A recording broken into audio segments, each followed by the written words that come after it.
সত্য না মিথ্যা? আল্লাহর ভয় অন্তরের মধ্যে ঢুকা।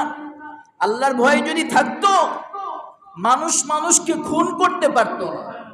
এই কথা ঠিক না বেঁচে?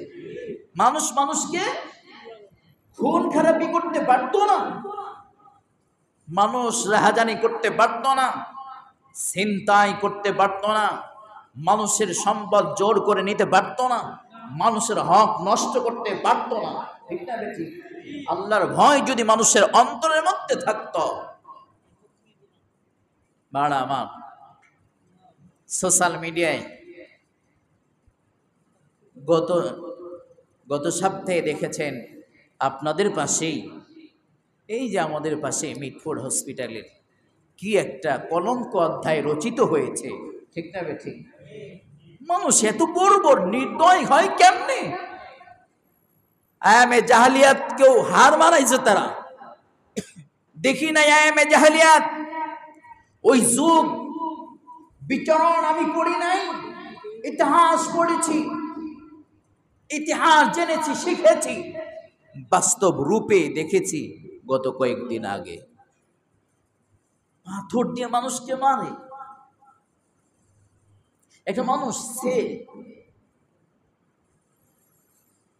That is man. ও কি করে না করে, ও কত খারাপ মানুষ, এর বিচার করবে প্রশাসন। এর বিচার করবে কে?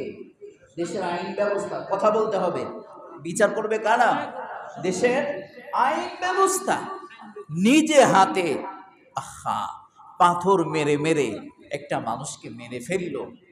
হ্যাঁ, সারা বিশ্ব অবাক চিত্তে তাকিয়ে আছে, সারা বিশ্ব অবাক চিত্তে দেখলো আর চোখের পানি ছেড়ে কাঁদলো। হতে পারে ওই ব্যক্তির জীবনের যত গুনাহ মানুষের চোখের পানির বিনিময়ে আল্লাহ মাফ করে দিয়েছে। আল্লাহ তাকে, তুমি কাকে হত্যা করেছো? সে তো তোমার ভাই, একজন বিধর্মী হলেও তাকে হত্যা করা যাবে না। কি কথা ঠিক না বেঠি? আজকে কোন খারাপিটা একদম সহজ একটা ব্যাপার হয়ে গেছে। একদম সহজ হয়ে গেছে। জানো, এই স্বাধীন বাংলাদেশে আমি স্বাধীনভাবে আমার ঘর থেকে বের হব, এই নিশ্চয়তা, আমি যে ঘরে ফিরবো, এই নিশ্চয়তা আমি এখন দিতে পারি না। আমার কথায় কেউ দ্বিমত পোষণ আছেন? হ্যাঁ, নিশ্চয়তা দিতে পারি না। আমার ছোট্ট মেয়েটি স্কুল মাদ্রাসায় যাবে, একা একা চলাফেরা করবে, এই স্বাধীনতা আছে? চিল্লায় বলেন, স্বাধীনতা আছে? নাই। কার কাছে? আমার সন্তান আমানত।